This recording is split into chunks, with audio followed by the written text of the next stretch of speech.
44편 1절로 4절 말씀을 보겠습니다.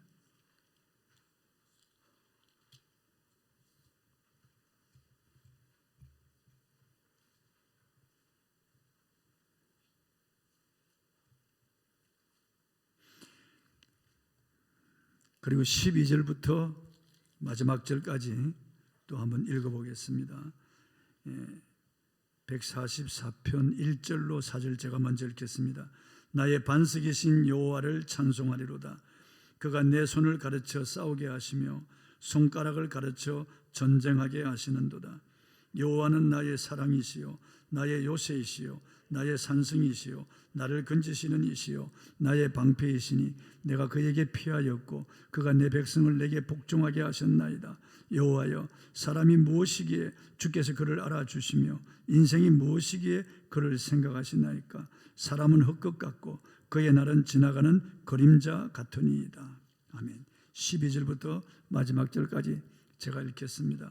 우리 아들들은 어리다가 장성한 나무들과 같으며 우리 딸들은 궁전의 양식대로 아름답게 다듬은 모퉁이 돌과 같으며 우리의 곳간에는 백곡이 가득하며 우리의 양은 들에서 천천과 만만으로 번성하며 우리 수소는 무겁게 실었으며 또 우리를 침노하는 일이나 우리가 나아가 막는 일이 없으며 우리 거리에는 슬피 부르짖음이 없을진데 이러한 백성은 복이 있나니 여호와를 자기 하나님으로 삼는 백성은 복이 있도다.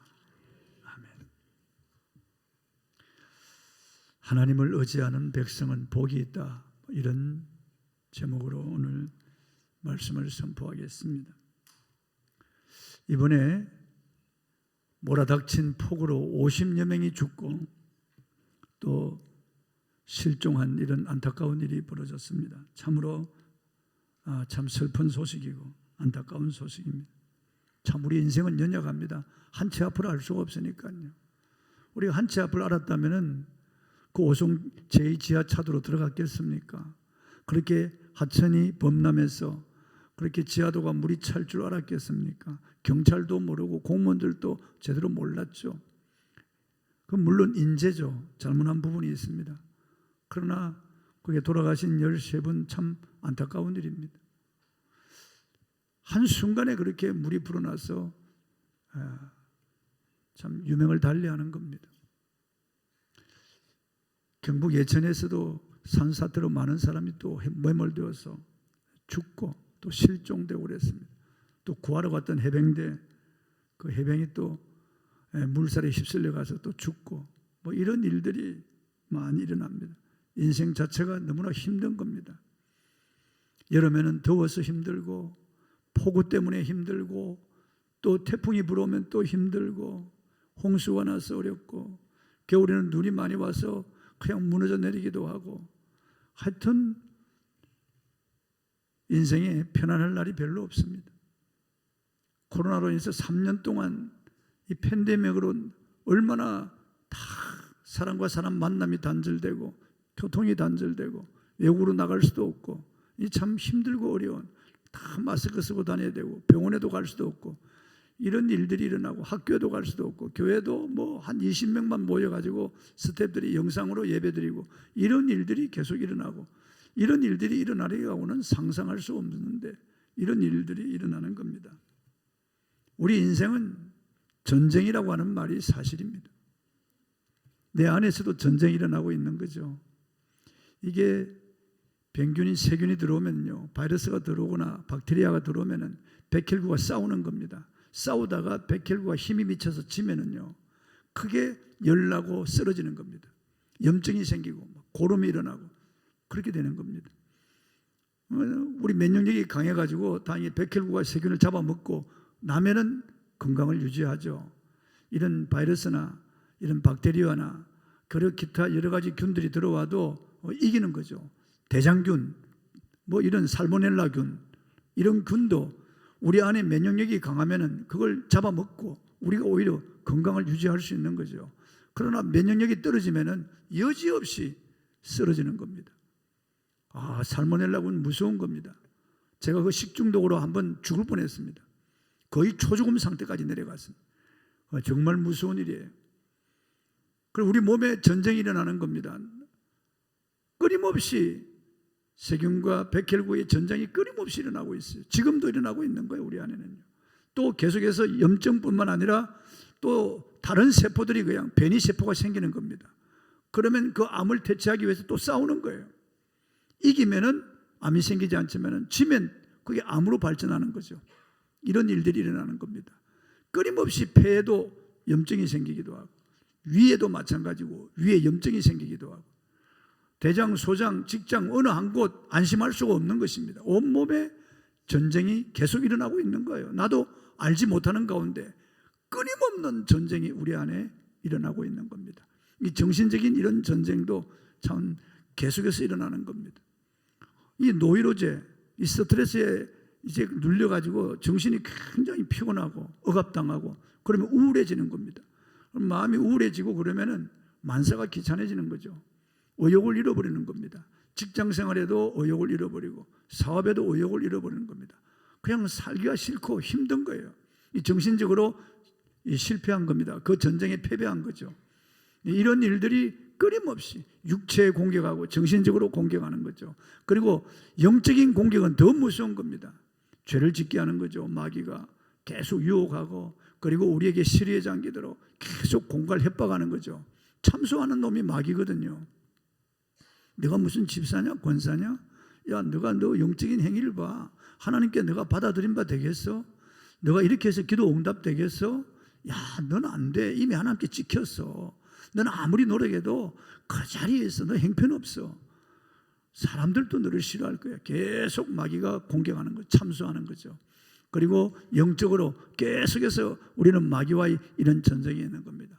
그러니까 육체적인 전쟁, 정신적인 전쟁, 그리고 영적인 전쟁, 가정에 일어나고 있는 이런 다툼도 영적 전쟁이에요. 에베소 6장 12절에 보면 우리의 씨름은 혈과 육에 대한 것이 아니요 정사와 권세와 어둠의 세상 주관자와 하늘에 있는 악의 영들에게 대함이라고 말씀하고 있어요. 그러니까 우리가 사람과의 싸움이 아니에요. 보면 교회 안에서도 분쟁이 일어나면 인간과의 싸움으로 보면 큰일 납니다. 인간과의 싸움으로 보기 때문에 기도하지 않고 인간적인 방법으로 문제를 해결하려고 하다 더 크게 봉합을 하지 못하는 겁니다. 그 교회가 폭발해버리고 마는 거죠. 우리 노예도 지금 한 교회가 그렇게 돼가지고 심각한 문제에 지금 봉착이 되어 있습니다. 이미 그분은 담임 목사직에서 17년 목회하고 이제 그만둬야 될 그런 상황이에요. 그러니까 너무 안타까운 일이죠. 그러니까 목회 경력이 많아도 뭐 직함이 좋아도 뭐래요. 박사학위가 있어도 소용이 없어요.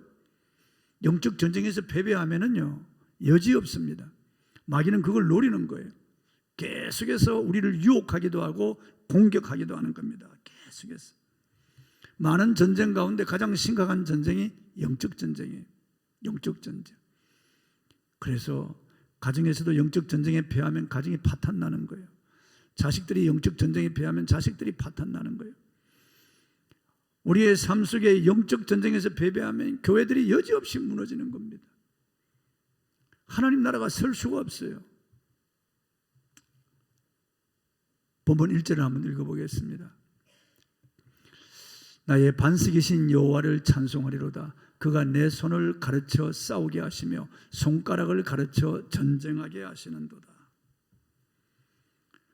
그분이 전쟁하게, 다윗은 이 전쟁이 하나님께 속한 전쟁인 줄 알았어요.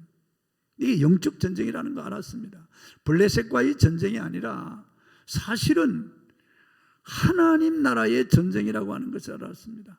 하나님을 대적하는, 우상을 숭배하는 저 무리들과 하나님 나라의 전사인 내가 싸우는 겁니다. 하나님께서 약속하신 이 땅을 지키기 위해서요, 이 백성들을 지키기 위해서 싸우는 겁니다. 그래서 다윗은 이게 영적 전쟁이라고 하는 것을 압니다. 그래서 나의 반석이신 여호와를 찬송하리로다. 그가 내 손을 가르쳐 싸우게 하시며 손가락을 가르쳐 전쟁하게 하시는도다. 다윗이 싸우지만은 배후에 하나님께서 이기게 하신다는 겁니다. 전쟁하게 하신 하나님이시라는 겁니다. 그래서 하나님이 이쪽이다 그러면 그쪽으로 가야 되고, 하나님께서 손을 이렇게 내미시면 그쪽에 승리를 주신다는 거예요. 다윗은 그걸 확신하고 있습니다. 나의 반석이신 여호와를 찬송하리로다. 이게 반석은 의지하고 피할 유일한 피난처라는 겁니다. 신약에 와서 이 구약에 이 반석에서 생수가 나서 이스라엘 백성들이 마시 그 반석은 예수 그리스도라고 말씀하고 있는 겁니다. 그래서 만세반석 예수 그리스도죠. 영원히 요동하지 않는, 영원히 변하지 않는 영원한 나의 보호처, 피난처, 그 위에 내가 서리라, 그 위에 내가 서리라. 만세반석 예수 그리스도를 가리키는 겁니다. 그가 내 손을 가르쳐 싸우게 하시며 손가락을 가르쳐 전쟁하게 하시는도다. 여러분, 우리가 이 세상에서 피할 곳이 어디입니까? 예수 그리스도. 우리가 믿고 의지할 분은 누구십니까? 예수 그리스도. 나를 도와주시고 이 영적 전쟁에서, 정신적인 전쟁에서, 육체의 전쟁에서 이기게 하시는 분, 손가락을 가르쳐 나에게 알게 하시는 분이 누구십니까? 예수 그리스도. 예수 그리스도. 그래서 우리는 영적 전쟁에서 예수님을 의지하는 법을 배워야 됩니다. 대장 대신 예수를 따라가야 되겠습니다. 우리 대장이신 예수님을 의지하는 법을 우리가 배워야 되겠어요. 그래서 말씀으로 전신갑주하라고 성경을 말씀하고 있어요. 그분을 의지하여 기도하라고, 그분께 기도하라고. 본문 2절 띄울 수 있나요? 여호와는 나의 사랑이시요 나의 요새이시요 나의 산성이시요 나를 건지시는 이시요 나의 방패이시니 내가 그에게 피하였고 그가 내 백성을 내게 복종하게 하셨나이다. 다윗은 여호와는 나의 사랑이시요 라고 말했습니다. 개역 성경에는 나의 인자라는 말로 기록했는데 같습니다. 헤세드입니다. 우리 인애라고 하는 말과 같은 말이에요. 나를 사랑하실 뿐만 아니라 나를 긍휼히 여기시는 분이라는 겁니다. 헤세드. 나를 인애하시는 분, 그 어진 자비로서 나를 대하시는 분이라고 하는 말입니다. 우리는 하나님의 은혜와 자비 때문에 여기 있는 겁니다, 여러분. 하나님의 은혜와 자비가 아니면은 우리 여기 있을 수가 없어요. 이번에도 많은 사람들이 그 폭우로 죽었잖아요.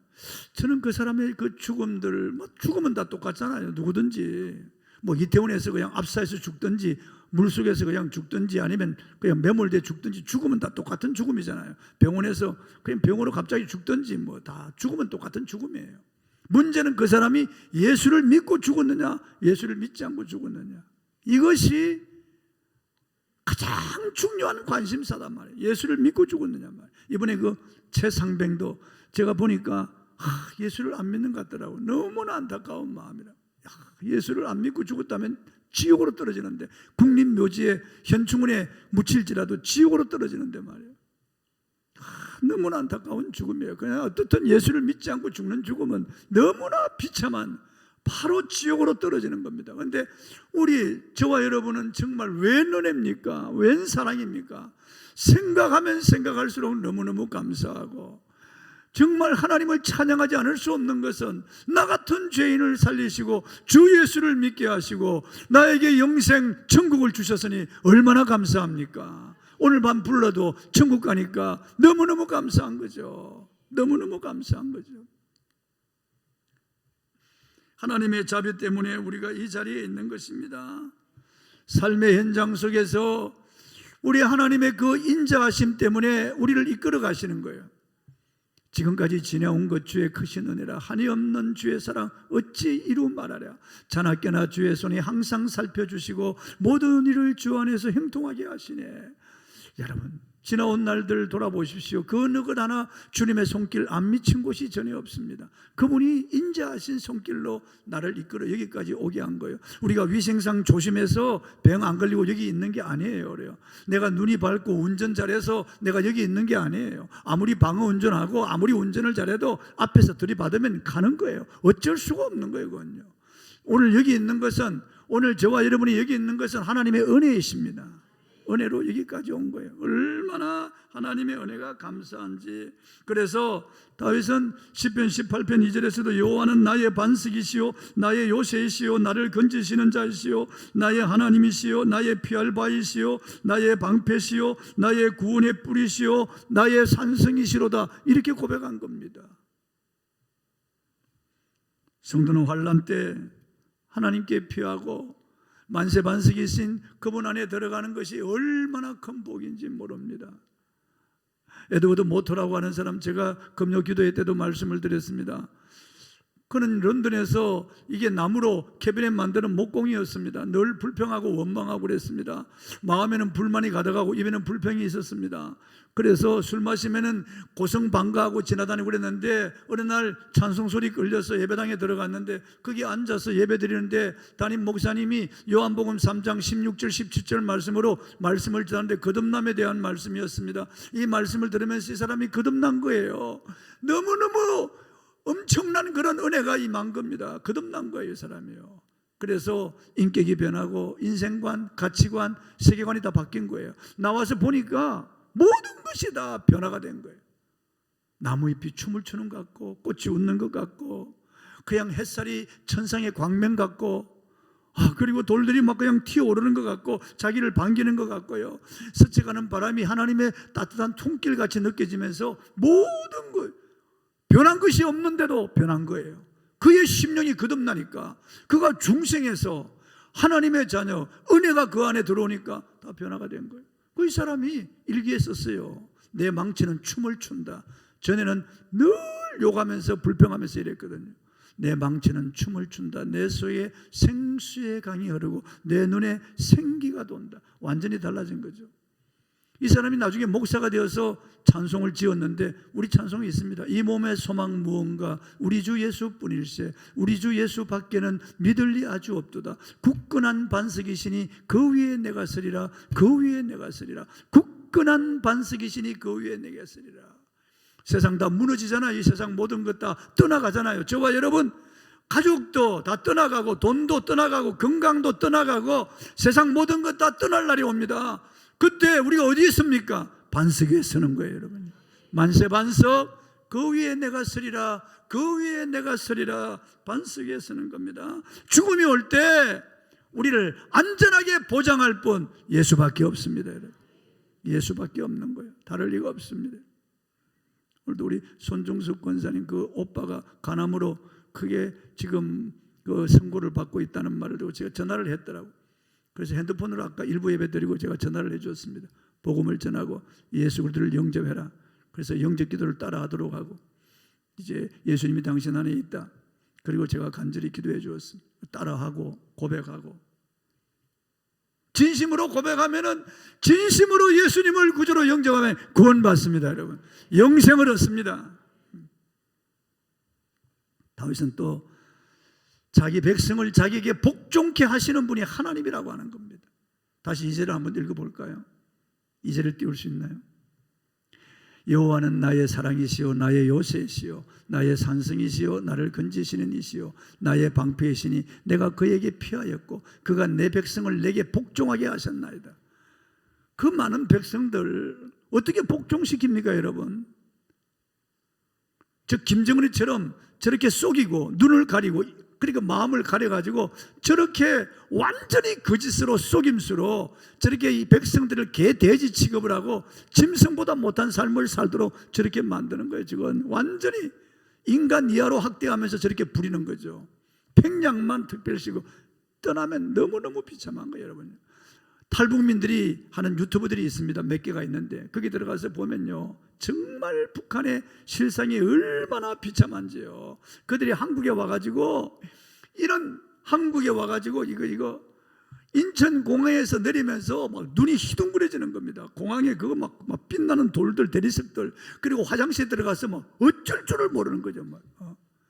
세상에 그런 건 처음 보는 거예요. 그냥 보통 누저리가 물이 샥 나오고 말이야, 샥 내려갈 때 놀래가지고 어쩔 줄 모르고, 이 놀래는 거, 북한에 그런 거 보지도 못하고 듣지도 못한 거예요. 그런 것들이 한국의 인천공항에서부터 나오는 겁니다.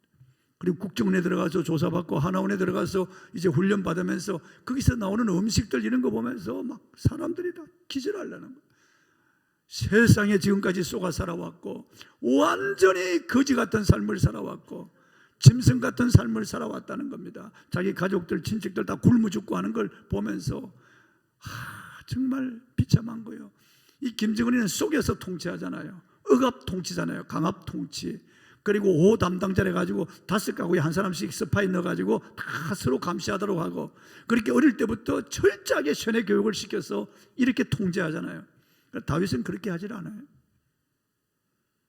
다윗은 오직 그가 하나님 앞에 나아가니까 하나님이 그 백성을 자기에게 복종하게 하시는 거예요. 이 김정은이처럼 이렇게 악하게 통치 안 해도요, 백성들이 자발적으로 자기에게 복종하게 하는 거예요. 아주 다윗을 칭송하고 다윗을 따르고 다윗을 존경하는 거예요. 다윗을 이스라엘의 등불이라고 하면서 존경, 그렇게 하나님이 그렇게 하신다는 거예요. 자기 백성을 하나님이 자기에게 복종하게 하신다는 거예요. 하나님이 은혜를 주시니까 여러분의 자녀들이 여러분에게 복종하고 따르도록 하나님이 은혜 주시길 바랍니다. 여러분, 교회도 마찬가지예요. 여기 뭐 교회 법이 있나요? 뭐 경찰이 있나요? 헌병이 있나요? 여기 누가 다스리나요? 자발적으로 복종하기 아니하면 어떻게 교회가 교회 될 수가 있겠어요? 이렇게 모이라고 하면 모입니까? 1권사회, 2권사회, 권사님들은 금요기도에 나와야 된다고 그렇게 다시 자기들이 서약하고 이렇게 다 했잖아요. 그래도 안 나오려면 안 나오는 거예요. 어떻게 복종이 되겠어요? 아주 고래 심줄같이 말이에요. 아주 묵은 닭처럼 돼가지고 안 나오는 걸 어떡하겠어요. 정말 네 가지를 털어잡아서 여기 앉혀놓겠어요. 자기들이 나와서 정말 은혜 받기를 원하고 하나님께 서약한 대로 해야 되는데 그렇게 안 하는 거예요. 이게 정말 어려운 일이에요. 여러분요, 교회는 다 자발적으로 하나님의 은혜를 주셔서 나오는 거예요. 여러분, 은혜 주셔야 헌금하고 은혜 주셔야 나와서 봉사하는 거죠. 여기 누가 할 수 있겠습니까? 누가 시켜서 강제로 누가 할 수 있겠어요? 하나님이 그렇게 해 주셔야 되는 거예요. 본문 3절 4절입니다. 읽어보겠습니다. 여호와여, 사람이 무엇이기에 주께서 그를 알아주시며 인생이 무엇이기에 그를 생각하시나이까. 사람은 헛것 같고 그의 날은 지나가는 그림자 같으니이다. 다윗은 인생이 헛것 같고 인생의 날이 지나가는 그림자와 같은데 왜 이런 허무한 인생을 하나님께서 후대해 주시는지 말이에요. 왜 하나님이 이런 인생을, 이런 그림자 같은 헛것 같은 이런 인생을 하나님이 이렇게 선대하시는지, 그 은혜가 너무나 크고 감사하다는 겁니다. 그게 하나님의 사랑이라는 겁니다. 사랑. 디모데후서 1장 9절에 이렇게 말씀하고 있습니다. 하나님이 우리를 구원하사 거룩하신 부르심으로 부르심은 우리의 행위대로 하심이 아니요 오직 자기 뜻과 영원한 때전부터 그리스도 예수 안에서 우리에게 주신 은혜대로 하심이라. 하나님이 은혜로 하나님이 이렇게 선대하시고 후대하신다는 거예요. 은혜로 선대하시고 후대하신다. 시편 144편 12절에서 15절 좀 깁니다마는 한 절 한 절 같이 읽어보겠습니다. 우리 아들들은 어리다가 장성한 나무들과 같으며 우리 딸들은 궁전의 양식대로 아름답게 다듬은 모퉁이 돌들과 같으며 우리의 곳간에는 백곡이 가득하며 우리의 양은 들에서 천천과 만만으로 번성하며 우리 수소는 무겁게 실었으며 또 우리를 침노하는 일이나 우리가 나아가 막는 일이 없으며 우리 거리에는 슬피 부르짖음이 없을진데 복이 있나니 여호와를 자기 하나님으로 삼는 백성은 복이 있도다 그랬습니다. 이 12절만 한번 읽어볼까요? 우리 아들들은 어리다가 장성한 나무들과 같으며 우리 딸들은 궁정의 양식대로 아름답게 다듬은 모퉁이 돌들과. 여기 우리 아들들은 이 앞에 보면은 아쉐르가 있습니다. 그리하면이란 말이에요. 그리하면 하나님의 은혜를 베푸시면 그 말입니다. 하나님의 인자하심이 임하면, 하나님의 은혜가 임하면은 그 말이에요. 그게 앞에 붙어 있어요.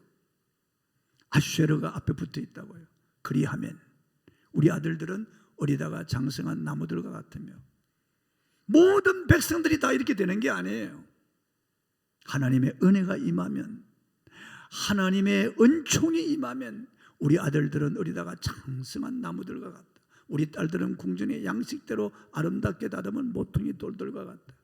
하나 버릴 것이 없다는 겁니다. 눈으로 보기도 아름답고 정말 요긴한 그런 자녀들이 된다고 하는 겁니다. 하나님이 은혜를 주시면은, 하나님의 은혜가 얼마나 귀한지 알 수 없습니다. 저는 이 말씀이 얼마나 귀한 말씀인지 다 이렇게 되기를 원합니다. 13절 한번 읽어볼까요? 우리의 곡간에는 백곡이 가득하며 우리의 양은 들에서 천천과 만만으로 번성하며. 이건 경제적인 그런 축복입니다. 물질의 그런 복을 말하는 겁니다. 14절입니다. 평화의 복이죠. 우리 스스로는 무겁게 실었으며 또 우리를 침노하는 일이나 우리가 나가 막는 일이 없으며 우리 거리에는 슬피 부르짖음이 없을진데. 이거는 평안을 말하는 겁니다. 15절을 읽어보겠습니다. 이러한 백성은 복이 있나니 여호와를 자기 하나님으로 삼는 백성은 복이 있도다. 하나님을 자기 하나님으로 삼는 백성들인데 하나님의 은혜가 임하면은 이렇게 된다는 겁니다. 할렐루야. 제가 참 좋아하는 이런 말씀이에요. 12절부터 15절까지가 정말 참 좋아하는, 그리고 제가 신방 가면 자주 인용하는 그런 말씀이에요. 이런 백성은 복이 있다는 거예요. 하나님을 자기 하나님으로 삼는 백성은 이렇게 된다는 거예요. 그런데 어떻게 되나? 은혜가 임하면, 은혜가 먼저 임하면. 저는 그 살아있는 순교자 안희숙 여사를 봤습니다. 우리 집사람과 같이 화곡동에 있는 그런 모 교회에서 부흥회 하는데 그 안희숙 여사가 와서 부흥회를 하는데 우리 부부가 거기 가서 참여했어요. 그리고 안희숙 여사를 만나가지고 직접 대화도 하고 그랬거든요. 그리고 그분이 주는 책도 받아가지고 왔어요. 죽으면 죽으리라고 하는 책인데 그 안희숙 여사가 그러는 거예요. 자기가 신사참배 반대하다가 이게 잡혀가지고 평양 감옥에 갇혔다는 겁니다. 7년 동안 평양 감옥에서 감옥 생활이 하는데 내일이 없어요. 사형당하는 겁니다. 이제. 그런데 얼마나 그 평양 감옥이 추운데요. 모포도 좋은 모포를 주질 않아요. 그 시멘트 바닥에 그냥 잠을 자는 거예요. 오늘날 감옥은 거기에 비하면 천국이죠. 너무나 무섭고 모질고 매정하게 차디찬 시멘트 바닥에 거기서 그 추운 평양 그 영하 20도 내려가는 거기서 따뜻한 군불이 어디 있어요? 거기서 그냥 얼어가지고 지내는 겁니다. 얼마나 추운지, 그리고 고문을 얼마나 해야 되는지 꼬챙이로 쑤시고 온갖 모멸감을 주면서 거기서 7년 동안 고문과 학대를 받고 그 추운 평양 감옥에서 이를 얼마나 악물고 이를 갈았던지 이가 다 빠져버렸다네. 그 아름다운 그 사모님 이가 다 빠져버리고 말았다. 기가 막힐 노릇이죠. 그때는 천연 때인데요. 이가 하나도 없이 다 빠지고, 그리고 거기서 너무너무 고생했는데 이제 사형당할 날이 가까웠는데 8.15 해방이 된 거예요. 일본 히로시마 나가사키 원자 폭탄이 떨어지고 일본 천황이 항복하고 그냥 외세의 힘으로 우리가 해방이 된 거예요. 그래서 평양 감옥에서 극적으로 생존해 나왔습니다, 이분이. 그리고 바로 해방이 되자마자 목사님하고 결혼해가지고 그 목사님하고 미국으로 건너갔어요. 그래서 미국에서 LA에서 목회를 했습니다. 그 목회하시다가 와서 부흥회를 하는 거예요. 그러면서 그분이 하시는 말씀이, 자기가 평양 감옥에서 성경을 읽는데 신명기 28장을 읽을 때 고개를 저었다는 거예요. 이건 아니야, 이건 아니야. 신명기 28장 말씀이 무슨 말씀입니까? 여호와를 경외하고 그 말씀에 순종하며 그 말씀을 지키는 자는 복이 있다면서, 머리 대고 꼬리 되지 않고 위에 있고 아래에 있지 않고 앞서가며 뒤에 처지지 않고, 그러면서 들어가도 복을 받고 나가도 복을 받고 앉고 일어서는 것이 복을 받으며 만지는 것이 복을 받고 그 성읍이 복을 받고 모든 것이 풍족한 그런 복을 신명기 28장에서부터 쭉 14절까지 그 복을 계속 나열한 거예요. 엄청난 그런 복이에요. 그때 안희숙 이사는 그걸 읽으면서 우리 조선민족하고는 아무 상관이 없는 말씀이야. 이건 이루어질 수 없는 말씀이야. 그러면서 고개를 저었다는 거예요. 너무나 비참한 이 조선, 이 백성들 말이에요. 조선시대 그냥 몇몇의 그런 나라였고 모든 백성들은 비참하게 살았고, 거기다가 탄간오리들이 서로 당파 싸움할 때 그냥 나라를 빼앗겨버리고 말았잖아요. 그냥 송두리째 준 거죠. 그래 일본이 잡아먹고 이 나라가 일본의 수탈 때문에 고통당하고 비참하게 된 그 상태에서 감옥에서 그 성경을 읽으면서 고개를 저었다는 거예요. 이건 나와 상관없고 우리 민족하고는 상관이 없는 말씀이야. 덮어버렸다는 거예요. 그런데요, 세월이 지나서 1945년 그리고 조금 한 40년이 지났어요. 88 올림픽을 할 때 그가 처음으로 한국에 온 거예요. 88 올림픽을 할 때. 그러면서 유람선을 타고 한강을 거슬러 올라가면서 눈물을 흘리며 회개했다는 거예요. 유람선에서 바라보는 양옆에 그 한강의 그 아름다움, 그 집, 그 빌딩들, 그리고 서울의 그 찬란하게 변한 이런 모습들, 이런 것들을 보면서 안희숙 여사가 눈물을 줄줄 흘리며 회개했다고 하는 거예요. 하나님, 하나님의 말씀은 진실합니다. 하나님, 이 백성이 이렇게 될 줄 누가 알았겠습니까? 그 비참한 백성들이 말이죠. 더군다나 6.25 전쟁으로 폐허가 되고 세계에서 가장 못 사는 거지 나라 백성이 되었는데 불과 몇십 년 만에 30년 조금 지나서 이렇게 엄청난 이런 변화를 가져올 줄 누가 알았겠냐고 말이에요. 영적 부흥이 경제적인 부흥을 가져오는 겁니다, 여러분. 이 불신자들은 교회 때문에 이렇게 된 줄 몰라요. 하나님의 나라가 세워지면서 이 나라 경제를 하나님이 부흥시킨 것을 모른다고 말이다. 하나님이 하신 일이죠. 여러분, 감사하시기 바랍니다. 이러한 백성은 복이 있나니 여호와를 자기 하나님으로 삼는 백성은 복이 있다, 이렇게 기록하고 말씀을 맺습니다. 여러분, 성경을 보십시오. 하나님은 아브라함과 이삭과 야곱의 하나님이라고 하셨는데 아브라함 어마어마한 그런 부자가 되었어요. 그가 부자가 되려고 그렇게 부자가 된 게 아니에요. 그가 하나님을 경외하고 잘 섬기니까 하나님이 그냥 부어주시는 거예요. 그가 그렇게 318명을 집에서 먹이고 입히고 재우고 훈련시키려고 그렇게 한 게 아니에요. 그냥 그렇게 부유하게 된 겁니다. 엄청난 그런 사람들이 복종하게 되는 겁니다. 가나안 원주민들도 그를 하나님의 방백이라고 우대하는 거예요. 그가 하나님 한 분만 섬기니까, 하나님 한 분만 섬기니까 나머지 다 그에게 복종하는 거예요.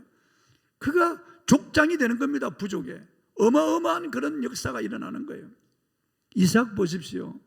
오직 하나님 한 분만 섬긴 거예요. 그분을 따라 산 거예요. 이삭이에요. 모리아 산에서 자기 자신을 한 번에 다 하나님께 드린 거예요. 이삭은요. 그 늙은 아버지 툭 치면 그냥 떨어질 건데 그렇게 안 한 거예요. 순순히 죽으려고 한 거예요. 그 이삭이에요. 그리고 애굽에 내려가지 말고 그랄에 머물라고 할 때 순종해서 그랄에 머물러 그의 농사를 지었더니 100배나 더한 복을 받고 하나님이 풍족하고 풍성하여 양떼 그리고 소떼들이 바다에 모래떼같이 많아진 거예요. 어마어마한 그런 부자가 되었다고 성경은 말씀하고 있어요. 그러니까 아니 블레셋의 왕이 와가지고 화친을 맺자고 할 정도예요. 군대 장관 비골과 함께 와서 화친 맺자고 할 정도예요. 그러니까 얼마나 어마어마한 그런 부자가 됐겠어요. 야곱 지팡이 하나만 가지고 그 요단을 건너갔습니다. 개나리 붙임 하나, 지팡이 하나. 그런데 돌아올 때는요 20년 만에 어마어마한 그런 부자가 돼 돌아오는 거예요. 거부가 되었어요. 수많은 짐승떼 하인들과 그리고 그 종자들을 거느려 돌아오는 거예요. 하나님이 하신 일이에요, 여러분요. 야곱이 한 게 아니에요. 라반으로부터 막아주시고 라반의 그런 양떼 소떼를 뺏어 야곱에게 주신 거예요. 다 뺏어서 주신 거예요. 하나님께서 다 꼼짝 못하게 하신 거예요. 하나님 야곱에게 그냥 부어주신 거예요. 물 붓듯이 부어주시는 거예요. 그런 은혜가 여러분과 여러분 자녀에게 있기를 바랍니다. 오직 하나님 한 분만 섬겨요. 요셉도 마찬가지예요. 하나님 한 분만 잘 섬겼어요. 그랬더니 하나님께서 그런 요셉을 위대한 인물로 만드시는 거예요. 만민이 그에게 복종하는, 애굽의 왕조차도 내가 너보다 높은 것은 이 보좌밖에 없다고 할 정도로 그렇게 엄청난 거예요. 그런 역사가 일어나는 겁니다.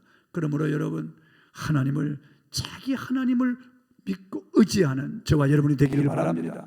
오직 하나님 한 분만으로 만족하시고 하나님 한 분을 영화롭게 하시고 하나님 한 분만을 의지하고 우리 하나님 영화롭게 하는 저와 여러분이 되어서 우리와 우리의 자녀들 그리고 우리를 통해서 다른 사람들이 복을 받기를 원합니다. 기도하겠습니다. 하나님, 제가 그런 사람이 되기를 원합니다. 하나님 한 분만으로 만족하는 사람이 되기를 원합니다. 하나님을 의지하는 백성은 복이 있다고 했습니다. 이런 복을 받기를 원합니다. 저도 하나님 한 분만을 의지하고 하나님 한 분만을 믿고 하나님 한 분만을 나의 보배로 삼게 하여 주옵소서. 주의 이름을 부르고 기도하겠습니다. 주여, 아버지 하나님, 그렇습니다. 하나님 한 분만으로 만족하고 오직 하나님 제일주의로 하나님을 최상급 사랑하게 하여 주옵시고 하나님만을 의지하고 하나님만을 의뢰하는 종이 되기를 원합니다. 도와주시옵소서. 이렇게 하나님만을 의지하는 백성은 복이 있다고 하였습니다. 복이 있다고 하였습니다. 하나님만을 의지하는 백성들, 아들들은 어리다가 장성한 나무 같고 딸들은 궁전의 시향대로 아름답게 다듬은 모퉁이 돌과 같고 곡간에는 백곡이 가득하고 우리의 양은 들에서 천천과 만만으로 번성하며 수소는 무겁게 싣고 침노하는 일이나 나아가 막는 일이 없고 슬피 부르짖음이 없는 이런 백성은 복이 있다고 하였습니다. 여호와를 자기 하나님으로 삼는 백성은 복이 있다고 하셨습니다. 하나님, 우리에게 이런 복을 주옵소서. 우리에게 이런